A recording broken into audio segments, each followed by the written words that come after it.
Amém, queridos. Glória a Deus. Agora chegou um momento muito especial do nosso culto, momento da ministração da poderosa palavra de Deus. Então agora você não vai ficar mais no chat, você vai concentrar no culto, vai ser muito abençoado.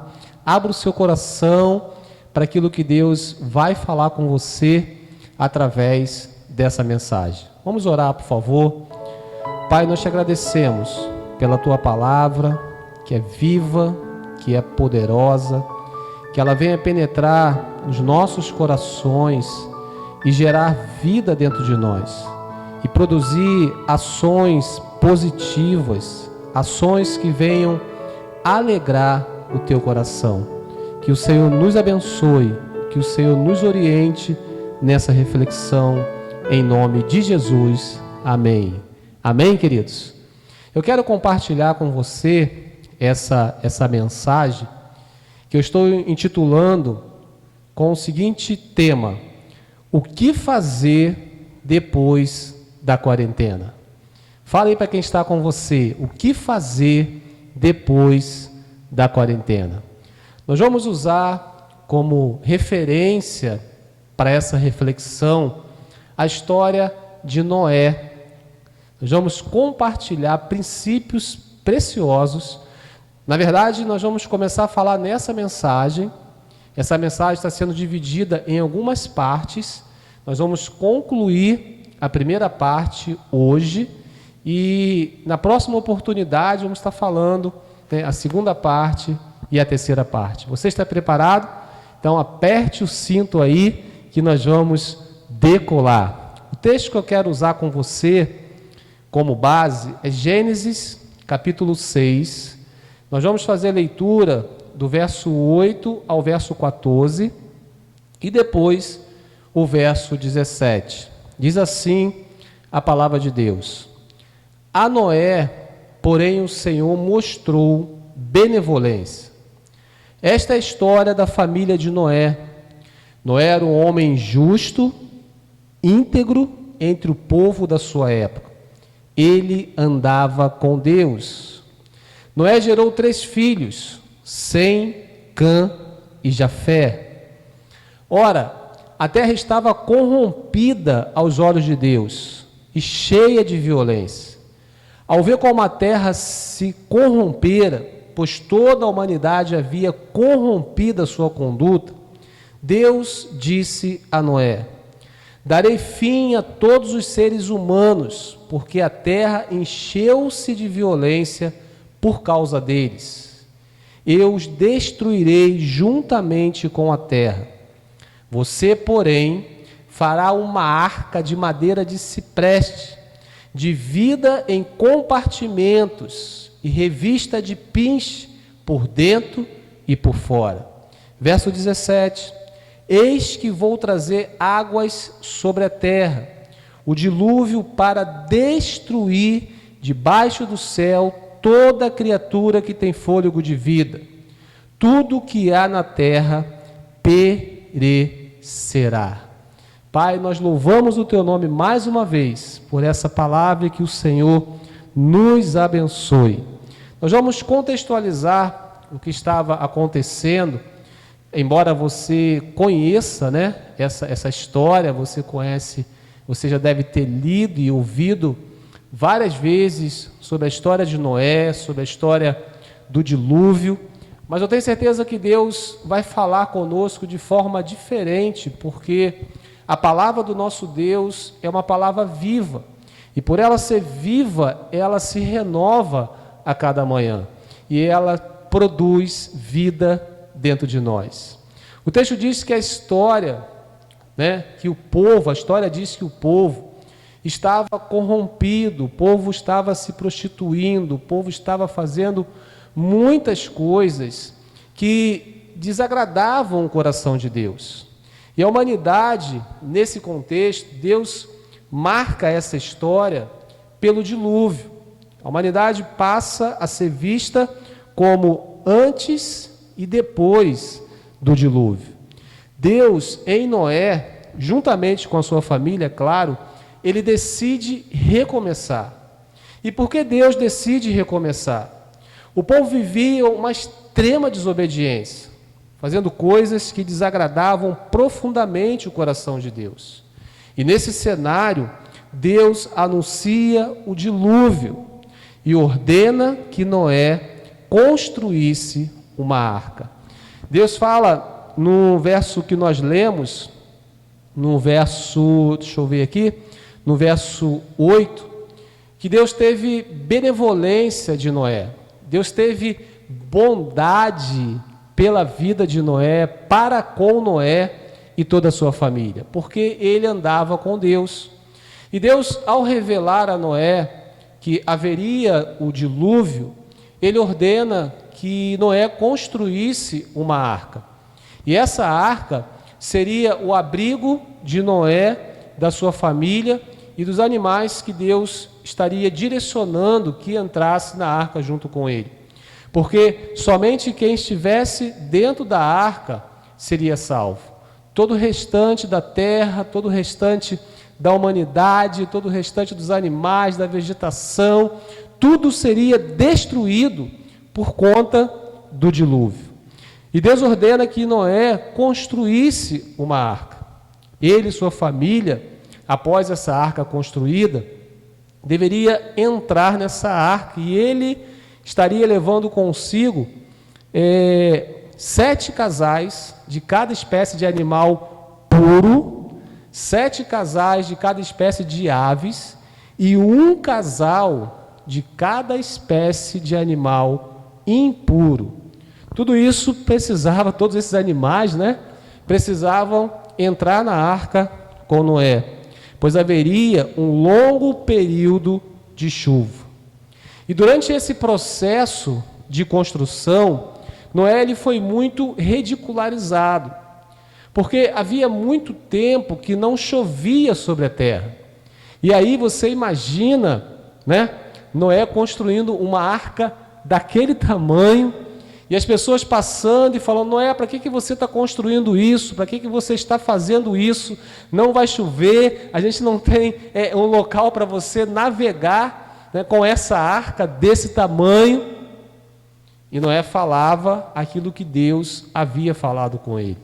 Contudo, ele era ridicularizado. As pessoas, inclusive, chamavam ele de maluco por estar construindo aquela arca. Mas a grande verdade é que um dia essa chuva chega. Um dia esse dilúvio chega. E a Bíblia diz que chove intensamente sobre a terra durante 40 dias e 40 noites. Então você percebe que é a quarentena de Noé. Noé passou aproximadamente 40 dias e 40 noites dentro daquela arca, porque 40 dias e 40 noites foi o tempo de chuva. Mas Noé ele não sai da arca logo que a chuva acaba, nós vamos perceber isso na mensagem. Mas essa é a quarentena de Noé. E um dia, após esses 40 dias e 40 noites de chuvas intensas, chega o momento de Noé sair da arca. E aí, querido, eu quero fazer um paralelo com você em relação ao período do dilúvio com a quarentena que nós enfrentamos e alguns ainda estão enfrentando. Porque, para a maioria, os últimos dias foi o dia de sair da arca, foi o dia de voltar à sua rotina dentro desse novo normal, mas foi o momento de interromper a sua quarentena. E nesse cenário aqui, chega o momento de Noé sair da arca. E a palavra de Deus, e eu quero, à luz da palavra de Deus, e tendo como base essa referência da história de Noé, considerar com você alguns princípios importantes para que essa nova fase pós-quarentena seja a melhor fase da nossa vida. Declare isso para você, se você puder, feche os seus olhos e declare isso, internalize essa verdade, fale assim: Senhor, que essa nova fase seja a melhor fase da minha vida. Em nome de Jesus. Amém? Você pode dizer glória a Deus. Você pode dizer graças a Deus por isso. E a primeira coisa que eu quero compartilhar com você, que Noé, ele entendeu que ia precisar fazer depois da quarentena, era fluir na unção de Deus. Noé, ele já era um homem que andava com Deus, ele já era um homem cheio de Deus, e depois desse período de quarentena, depois desse período de dilúvio, Deus iria usá-lo ainda em proporções maiores. Percebe? Tudo ia recomeçar através da vida de Noé e da sua família. Ou seja, ele ia precisar fluir ainda mais na unção de Deus. Consegue pegar isso aí comigo?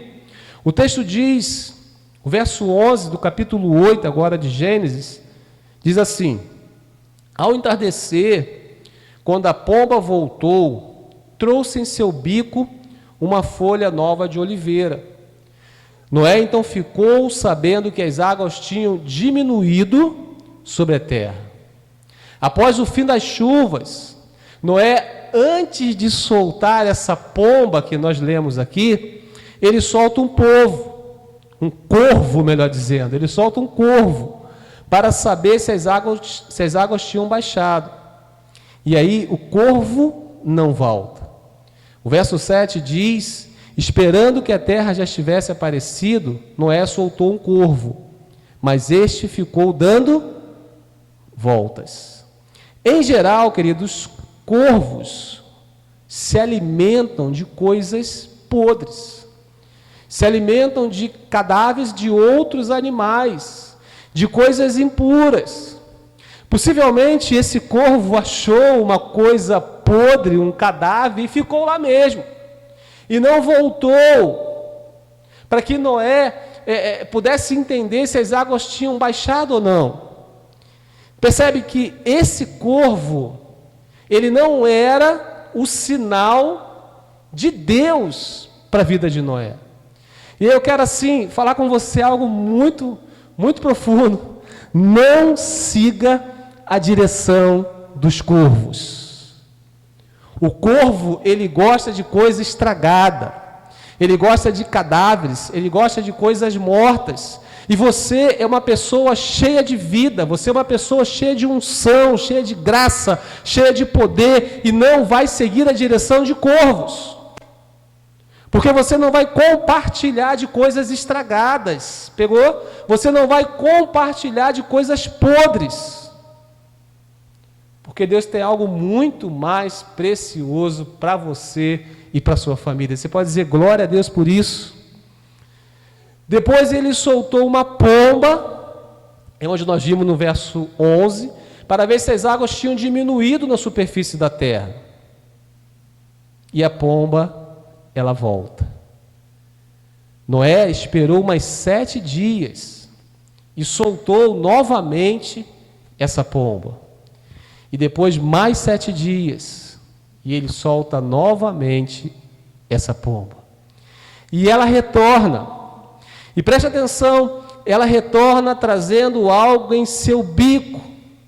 Quando a pomba retorna, Noé entende que era o sinal de Deus para sair. Uma das coisas que representa o Espírito Santo é a pomba.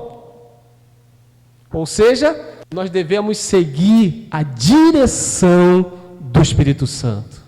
E não de corvos, porque a pomba, ela faz uma analogia ao Espírito Santo. E é ela que retorna, trazendo algo em seu bico como um sinal de Deus para a vida de Noé, que era o momento dele sair. É o Espírito Santo que precisa direcionar as nossas vidas. Então, o verso 15 diz: então Deus disse a Noé. Agora eu te faço uma pergunta. O que a pomba traz em seu bico? Você já parou para perceber esse detalhe? O que a pomba traz em seu bico? ela traz uma folha nova de oliveira, querido. Aqui está uma grande revelação. A pomba, ela poderia ter trazido qualquer outra planta, mas ela trouxe justamente uma folha nova de oliveira. Eu quero falar para você o seguinte: é da oliveira que é produzido, que é extraído o azeite. Você consegue pegar alguma coisa aí? É da oliveira que é produzido e que é extraído o azeite. E aí eu quero aprofundar com você o que representa o azeite na Bíblia. E aqui que está o mistério de tudo, aqui que está a revelação de tudo. O que representa um azeite na Bíblia. E o que é lindo perceber os detalhes na palavra de Deus é que é uma folha nova de oliveira, ou seja, Deus tem uma unção nova sobre a sua vida, querido. Deus tem uma unção nova sobre a sua casa. Depois da quarentena, Deus tem uma unção nova sobre você. E aí eu quero ver contigo agora o que representa o azeite na Bíblia. O azeite ou óleo na Bíblia representam 3 coisas. Você pode até achar outras, mas eu vou me deter nessas 3 representações bíblicas do azeite. Primeiro, a unção. Segundo, a provisão. E terceiro, a presença manifesta do Espírito Santo de Deus. E nós vamos aprofundar no fluir na unção, que é o nosso primeiro tópico, a partir dessas 3 representatividades do azeite ou do óleo na palavra de Deus. A unção, a provisão e a presença manifesta do Espírito Santo. Agora nós vamos entrar na mensagem. Então, 1.1, nós vamos aprofundar na primeira representatividade do azeite na Bíblia, que é a unção. Ato ou efeito de ungir, de aplicar óleo consagrado numa pessoa. Ungir significa o ato de derramar óleo em alguém, destacando a pessoa para uma finalidade específica, designando-a para o exercício de uma função.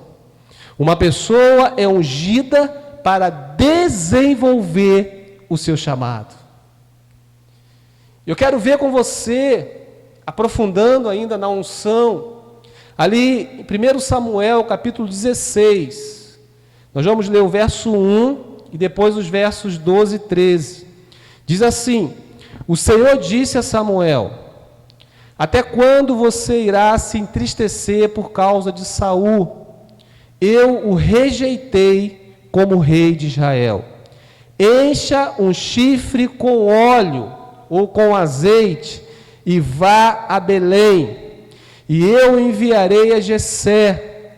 Escolhi um de seus filhos para ser rei. Então Jessé mandou chamá-lo e ele veio. Ele era ruivo, de belos olhos e boa aparência. Então o Senhor disse a Samuel: é este, levante-se e o unja-o. Samuel então apanhou um chifre cheio de óleo ou de azeite e o ungiu na presença de seus irmãos. Preste atenção. E a partir daquele dia, o Espírito do Senhor apoderou-se de Davi. E Samuel voltou para Ramá. Querido, esse contexto aqui, você conhece também, é quando Deus manda Samuel até a casa de Jessé para que ungisse, para que consagrasse um de seus filhos como rei. E ele chega na casa de Jessé e você sabe que vem aquela fila, vem todos os irmãos de Davi, mas Deus falava ao coração de Samuel: não é esse ainda, não é esse ainda, não é esse ainda. E já no final ele pergunta para Jessé: tem mais algum? E Jessé fala: tem sim, um pastor de ovelhas que está lá no campo e tal. E Samuel fala assim: manda chamá-lo. E Jessé manda chamar Davi. E Davi chega, e o Senhor, preste atenção, o Senhor fala ao coração de Samuel, é este. E o que Samuel faz? Unge Davi com óleo. Unge Davi com azeite. E a partir daí, querido, eu quero falar algo contigo, porque o Espírito do Senhor apodera-se de Davi. Ou seja, a unção, ela traz o poder de Deus sobre nós. A unção, ela nos capacita para desenvolvermos o chamado, aquilo que Deus tem nos chamado para fazer. Deus tem um chamado na sua vida. E Deus tem uma unção, um óleo para derramar sobre você, para encharcar você, para que você prossiga o seu chamado. Mas é importante entender que há os opositores do nosso chamado. Há situações que vão tentar te frear, situações que vão tentar limitar você, há situações que vai te desanimar. Mas o óleo foi derramado sobre você, você tem um chamado e você não pode desistir desse chamado. Fluir na unção de Deus é receber essa unção, essa capacitação e desenvolver aquilo que Deus te chamou para fazer e não desistir por causa dos obstáculos. Por causa das palavras contrárias, por causa das falas negativas. Ei, há uma unção sobre a sua vida e ninguém vai parar você. A segunda representatividade do azeite na Bíblia é a provisão. Eu quero ler com você 2 Reis 4, verso 2, depois versos 6 e 7, diz assim: Eliseu perguntou-lhe, como posso ajudá-la? Diga-me o que você tem em casa. E ela respondeu, tua serva não tem nada, além de uma vasilha de azeite. Quando todas as vasilhas estavam cheias, ela disse a um dos filhos, traga-me mais uma. Mas ele respondeu, já acabaram. Então o azeite parou de correr. Ela foi e contou tudo ao homem de Deus, que lhe disse, vá, venda o azeite e pague as suas dívidas, e você e os seus filhos ainda poderão viver do que sobrar. O azeite na Bíblia, além da unção, é provisão. Essa mulher, essa viúva, ela tinha acabado de perder o seu marido, e um dia bate na sua porta um credor, cobrando a ela uma dívida. E esse credor queria levar os seus 2 filhos como pagamento dessa dívida, uma vez que essa mulher não tinha recursos para pagar. E essa mulher, ela vai até o homem de Deus. E o homem de Deus pergunta a ela, o que você tem em casa? E ela fala, eu não tenho nada, a não ser, além do que uma vasilha de azeite.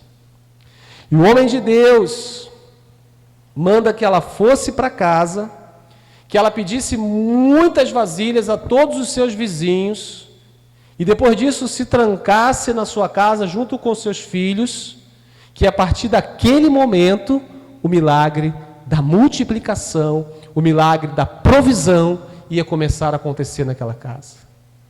E aí, ela, em determinado momento, ela pede que os seus filhos trouxessem mais uma vasilha. E eles falam assim, acabou a vasilha. O recurso, o azeite foi tanto, foi suficiente para ela pagar a dívida e para ela viver com a sua família do que havia sobrado. Deus é fiel, querido. Amém? Amém, queridos? E o azeite foi suficiente para ela pagar a dívida e viver com a sua família do que havia sobrado. Deus é fiel. Eu quero dizer para você que mesmo em meio a incertezas, nós precisamos confiar na provisão de Deus. A provisão que Deus tem para nós, ela é integral. É uma provisão emocional, espiritual e material. O azeite, ele representa na Bíblia provisão. E nós vimos isso através desse milagre na vida dessa mulher e dessa família. A terceira representatividade do azeite é a presença manifesta do Espírito Santo. Aleluia! Você pode dizer glória a Deus. Eu quero ler com você Atos capítulo 1, versos 3 e 4, depois o verso 8. Diz assim: depois do seu sofrimento, Jesus apresentou-se a eles e deu-lhes muitas provas indiscutíveis de que estava vivo. Apareceu-lhes por um período de 40 dias, falando-lhes acerca do reino de Deus. Certa ocasião, enquanto comia com eles, deu-lhes esta ordem: não saiam de Jerusalém, mas esperem pela promessa de meu Pai, da qual lhes falei. E o verso 8 diz: mas receberão poder quando o Espírito Santo descer sobre vocês, e serão minhas testemunhas em Jerusalém, em toda a Judéia e Samaria, e até os confins da terra. E aí no capítulo 2, você percebe isso, que chegando o dia de Pentecostes, estavam todos reunidos no mesmo lugar. E o texto diz, a partir do verso 1, que de repente veio do céu um som como de um vento muito forte, e encheu toda a casa na qual estavam assentados. E viram o que parecia línguas de fogo, que se separaram e pousaram sobre cada um deles. Todos ficaram cheios do Espírito Santo e começaram a falar noutras línguas, conforme o Espírito os capacitava. Querido, no Antigo Testamento usava-se apenas o azeite ou o óleo para fazer a unção. Mas no Novo Testamento, na graça, além do óleo e do azeite, o próprio Espírito Santo foi derramado e ele habita em nós.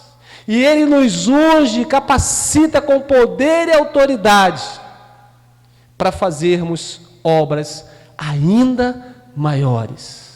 Então nós precisamos desejar o Espírito Santo. Nós precisamos desejar ser cheios do Espírito Santo. Nós precisamos ansiar pelo Espírito Santo e nos encher, mas não só nos encher, mas transbordar dessa unção, para que mais pessoas possam ser alcançadas através dessa unção. É tipo assim, ó, essa caneca, eu vou botar num copo para que você possa assimilar melhor. Esse copo, ele está cheio. Amém, queridos? Mas a vontade de Deus é que nós, preste atenção, estejamos transbordando. Amém? Você pode dizer glória a Deus na sua casa, para que mais pessoas possam receber dessa água, possam receber dessa unção que flui através da sua vida.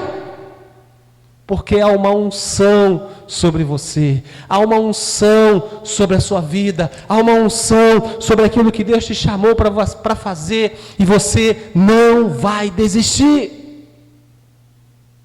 Depois da quarentena, nós precisamos declarar que vai ser a melhor fase da nossa vida, porque a pomba está trazendo uma folha de oliveira, uma nova folha de oliveira, que da onde é extraído o azeite, e que o azeite representa a unção, o fluir, a provisão, a manifestação e o poder do Espírito Santo sobre a sua vida e através da sua vida. Amém, querido? Você pode dizer glória a Deus, você pode dizer aleluias. Eu quero concluir lendo com você 2 versículos. João 14, 12, Evangelho de João, capítulo 14, verso 12, diz assim: digo-lhes a verdade, aquele que crê em mim fará também as obras que eu tenho realizado, fará coisas ainda maiores do que estas, porque eu estou indo para o Pai, mas eu vos enviarei o Consolador, o Espírito da verdade, que vai empoderar vocês, para que vocês façam coisas ainda maiores. E aí Lucas vai dizer no capítulo 10, verso 19, eu lhes dei autoridade para pisarem sobre cobras e escorpiões e sobre todo o poder do inimigo. Nada lhes fará dano.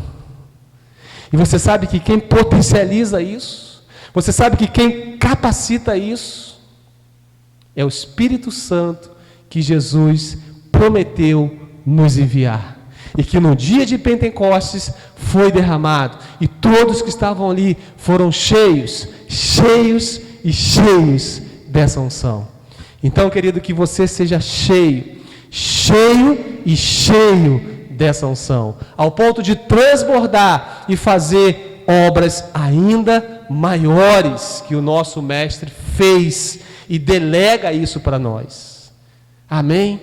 Eu quero orar com você, tomando posse dessa palavra e declarando que depois da quarentena vai ser a melhor fase da nossa vida.